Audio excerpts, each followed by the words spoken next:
Bonjour à toi, cher aventurier des internets, et bienvenue chez Cogite. Je suis Guillaume, et notre sujet du jour va être Vu dans le métro numéro 1, la trilogie Silo de Hugh Howey, une histoire de confinement. Alors j'avoue la facilité, j'ai commencé à écrire ce projet vidéo pendant le confinement, donc j'ai naturellement choisi une histoire de confinement, et une histoire qui peut nous permettre de relativiser, parce qu'on n'est pas du tout à la même échelle et avec les mêmes problématiques que ce qu'on peut avoir dans le livre, mais je vais avoir l'occasion de le développer un peu plus loin. Alors dans un premier temps, je vais vous présenter Hugh, donc qui est l'auteur et le créateur de cette trilogie. Donc Hugh Howey est un Américain de 44 ans, il est né en 1975 en Caroline du Nord, et sur son site internet, il se définit lui-même comme un amoureux de la lecture et de l'écriture, mais aussi de la navigation, et ce depuis le plus jeune âge.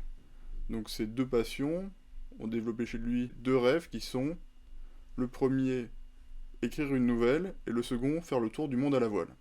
En 2009, il réalise son premier rêve en écrivant et en auto-publiant sur Amazon sa première nouvelle. Donc c'est une saga en 5 ouvrages qui est la saga de Modified et qui raconte l'histoire d'une adolescente au 25e siècle qui surmonte tous les obstacles qui sont mis devant elle. Je n'ai pas eu l'occasion de lire cet ouvrage et je crois qu'il n'existe qu'en anglais, donc j'aurai peut-être l'occasion de le lire un jour, mais pour l'instant ça n'a pas pu être le cas. Et on découvre tout de suite que Hugh a une tendance à créer des personnages féminins très forts, ce qu'on va pouvoir retrouver dans l'histoire Silo par la suite, très fort et très indépendant, et surtout des personnages, même de façon plus générale, qui vont dépasser leurs limitations. Et finalement, c'est 3 ans plus tard, donc en 2012, avec la série Wool, donc, qui s'appelle Silo en français, que Hugh va vraiment réaliser son rêve, parce qu'il va être détecté par des éditeurs, pouvoir être publié, cette fois-ci pas à compte d'auteur, et il y aura plus de 500 000 exemplaires qui vont être vendus. Donc il aura déjà l'occasion de faire un premier tour du monde pour présenter ses livres en tant qu'auteur, et actuellement, il a, après avoir fini son livre et avoir fini à tourner, il réalise actuellement un tour du monde à la voile, fait que finalement ce livre, publié en 2012, lui a permis de réaliser tous ses rêves. Mais alors, qu'est-ce que Silo, cette série qui a permis à Hugh Howey de réaliser ses rêves?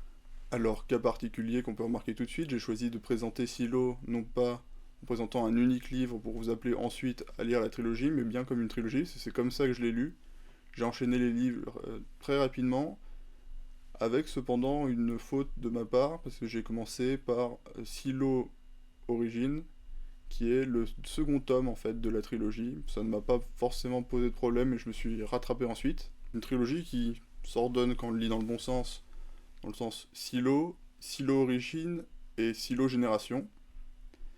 Et quelle est l'histoire générale? On est dans un monde post-apocalyptique, si ce n'est apocalyptique, on est vraiment dans une période de destruction. Ce qui semble rester de l'humanité survit en sous-sol dans une sorte de bunker géant, alors que la surface est contaminée et totalement mortelle.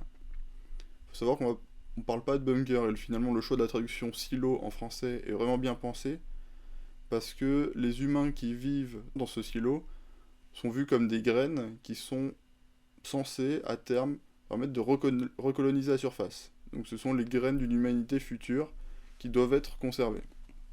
Alors le silo, pour le décrire un peu plus précisément, c'est une structure de béton souterraine de 144 étages qui s'organise autour d'un escalier central. Toute la vie passe par cet escalier. Dans ce silo, il y a une hiérarchie sociale très forte qui s'axe autour de cet escalier central. Dans les étages les plus hauts, on va dire les postes avec le plus de responsabilités, comme le shérif, le maire, la gestion informatique et tout le pilotage du silo.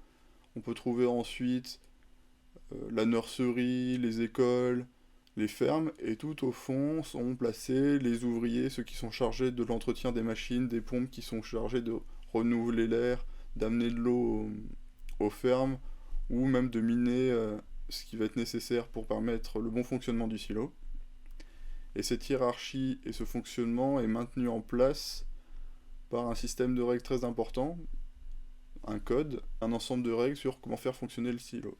Et cet ensemble de lois, de règles, qui va jusqu'à piloter qui peut avoir un enfant et quand, maintenir toujours le même nombre de populations, fait que toute personne qui va ne pas respecter ces règles est destinée à être expulsée du silo.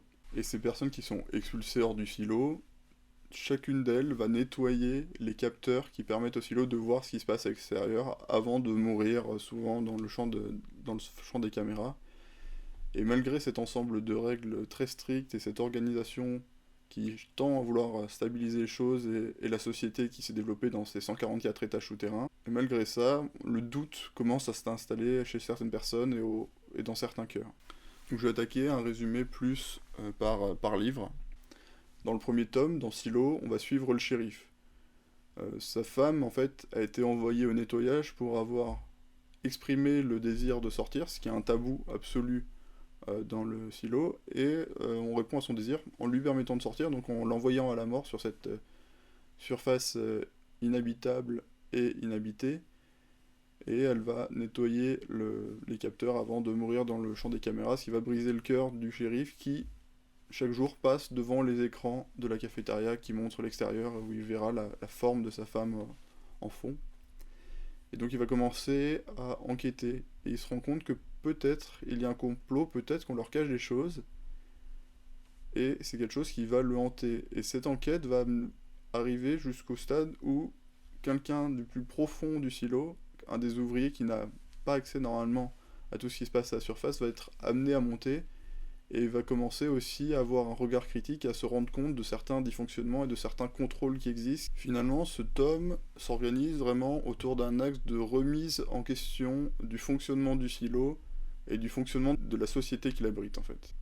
Alors ensuite, on a Silo Origine, donc le tome avec lequel j'ai accidentellement commencé ma lecture, étant trompé par le terme Origine pour être le premier tome. En fait, il s'agit ici du préquel de la série, où on va suivre les personnes qui sont à l'origine de la création du silo.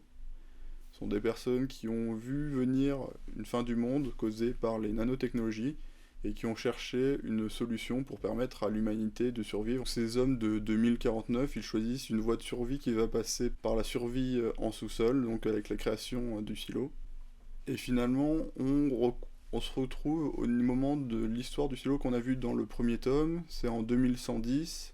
Un des créateurs du programme de sauvegarde de l'humanité, finalement, est réveillé de sa cryogénie parce qu'il y a des problèmes dans son projet. Et il se réveille finalement pour découvrir l'évolution qu'a subi son projet, depuis son centre de pilotage isolé, et les risques qui pèsent sur son œuvre. On découvre avec ce réveil l'apparition d'un lien entre le premier tome et le second, finalement un parallèle entre la motivation et la volonté de ceux qui ont pu concevoir le silo et de ceux qui sont censés y vivre génération après génération jusqu'au moment où ils pourront vivre de nouveau à la surface. Finalement, on a déjà une évolution entre le premier et le second tome. Dans le premier tome, comme j'ai pu le dire, on a une remise en cause et une compréhension locale d'une problématique, quelqu'un qui vit dans un silo à un instant T. Et dans le second tome, on a la mise en parallèle entre cette personne qui vit dans le silo à cet instant T et une personne qui l'a créé, qui l'a conçu et qui voit son évolution. Et finalement, du coup, on a une compréhension qui se fait aussi dans le temps, à l'échelle de quasiment un siècle. Donc, on va dire le présent du silo, c'est en 2110 et sa conception, c'était dans les années 2050. Petit erratum, il se réveille bien en 2110, mais la comparaison va vraiment se faire en 2210 quand il se réveille une seconde fois. Et donc après 160 ans, plusieurs générations, on a vraiment un vrai décalage qui s'inscrit à ce moment-là. Enfin, on a Silo Génération, le troisième et dernier tome, et là on a un véritable lien beaucoup plus fort qui va se faire entre les personnages principaux du premier et du second tome, avec une forme de confrontation donc entre les habitants, les représentants des habitants du silo, et les concepteurs. Dans ce tome, un soulèvement va avoir lieu.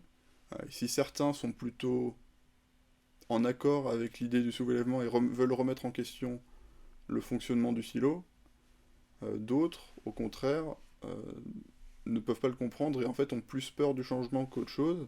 Donc le silo reste menacé et l'avenir du silo et donc de l'humanité est plus qu'incertain. C'est aussi dans ce tome qu'on va découvrir la raison profonde de l'existence du silo, c'est une raison qu'on ne pouvait pas imaginer. on fait des découvertes à chaque tome, presque à chaque chapitre. Et là, on est très loin d'une histoire cousue de fil blanc. On va découvrir la vraie raison de l'existence de ce silo. Certains d'entre vous, peut-être, vont le comprendre avant, ou l'ont compris avant si vous avez déjà lu le livre. Ce n'a pas été mon cas. En effet, on vit ici une révolution vue de l'intérieur, donc dans tous ces risques et ces incertitudes. Et moi, que j'étais extrêmement pris par l'histoire, j'ai peut-être manqué un peu de distance pour deviner tout ce qui était sous-jacent à l'origine et qui n'expliquait que le dernier tome. Cet ouvrage met aussi en avant l'importance de l'action d'un seul individu et tous les impacts qu'il peut avoir sur sa propre vie, mais aussi sur celle de toute la société autour de lui. C'est des impacts qui peuvent parfois être dramatiques et c'est mis en exergue donc dans ce brillant 3e tome de la série Silo de Hugo Weaving. Finalement, ce n'est que retournement de situation et coup de théâtre et vraiment un gros coup de cœur, peut-être en particulier pour ce 3e tome dans mon cas. La grande question qui se pose finalement, c'est l'humanité a-t-elle un espoir de survie? Et est-ce qu'elle a trouvé dans le porteur de cette rébellion un sauveur ou un destructeur?